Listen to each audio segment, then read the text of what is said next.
चला आज आपण बनवणार आहोत काकडीचे धपाटे तांदळाचं पीठ वापरून। त्याच्यासाठी 2 काकड्या, मिरची, लसूण, कढीपत्ता। आता आपल्याला ही काकडी किसून घ्यायची आहे।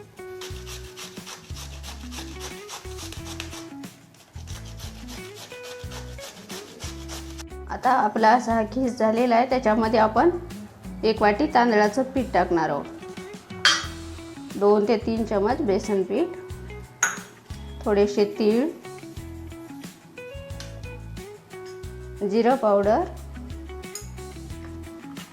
जाडसर असा हिरवा मिरचीचा ठेचा।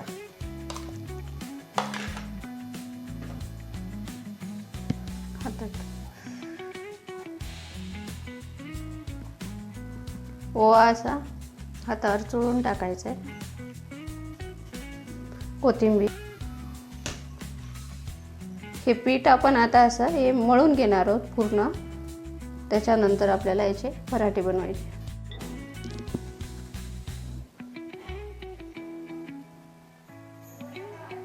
हे प्लास्टिकच्या साहाय्याने असं आपण हे लाटून घेणार आहोत।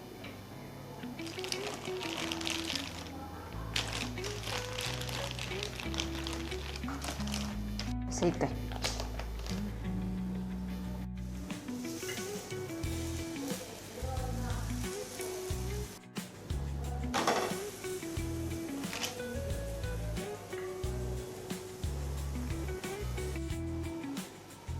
असा हा आपला काकडीचा पराठा एकदम झटपट बनणारा व अगदी तोंडाला चव आणणारा असा चविष्ट झालेला आहे।